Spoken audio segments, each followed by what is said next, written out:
Justin Odner posted this never-before-seen photograph of Bryn Athyn. At first, I thought it must have been taken from somewhere along Creek Road, north of Turwood Road, but I wanted to know exactly where it was taken from. But before we answer that question, let's get our bearings on this photograph. What are we looking at? Over here is the Bryn Athyn post office and train station, with an old train parked in front of it. And I think we're looking at the Station Hill part of Alnwick Road, right there. And over there, I think we can see a part of South Avenue near the top of Station Hill. And if we move to the right, I think we can see the uphill part of South Avenue near where the Van Ziverdens live today. And across the way, it appears that we can see Pendle House, with a windmill and water tower. But is this really Pendle House?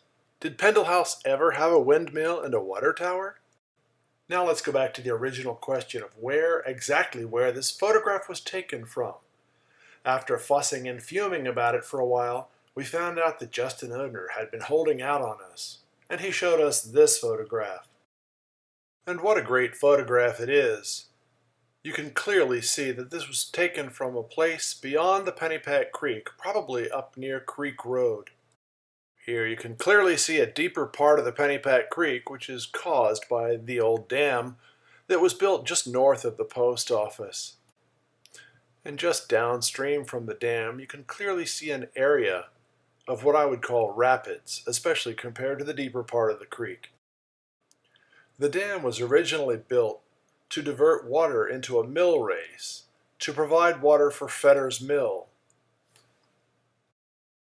The mill race ran from just above the dam, down along what is now known as Pennypack Lane, and underneath Fetters Mill. Now, if you draw a line from the post office to the center of this photograph, you can see that it crosses the middle of the section of the creek that I call the rapids.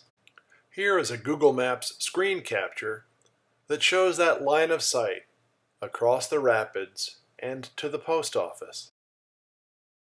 If you extend that line out from the post office, eventually it will intersect with Creek Road somewhere just north of 2575. So the photograph was probably taken from somewhere along this line. Now if you look closely at the gable end of the post office, you can see a good portion of it. The angle might look like this. From this overhead picture of the post office, you can see two lines. The top one goes out to Creek Road north of 2575, and the bottom one actually goes out exactly to 2575 Creek Road, producing a much flatter angle of the gable end of the post office. The view along the flatter angled line might produce a gable end that looks like this instead of the one that we actually see of the post office. So now we have more or less demonstrated where the picture was taken from. But what about these other landmarks? Is there any way we can demonstrate that those are actually what we are seeing? I think it's pretty safe to assume that that road there is actually the Station Hill part of Alnwick Road. But if you look straight beyond Station Hill, you'll see another road.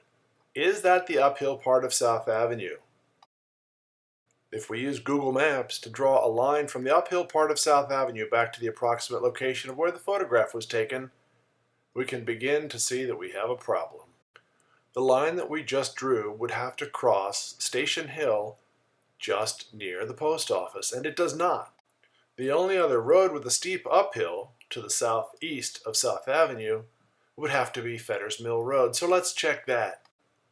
Here's the top of the hill at Fetters Mill Road. And if we draw that line back to where the photograph was taken, we can see that it crosses Station Hill just to the east of the post office. Bingo. If you accept the theory that the uphill part of South Avenue is really the uphill part of Fetters Mill Road, then the Pendle House is not the Pendle House, and we can stop worrying about why on earth there's a windmill and a water tower at Pendle House. When I first made this video, I was confused as to what I was looking at. The house in the background is in fact Heather McCurdy's house. You can see another of my videos called Whose Windmill Is It?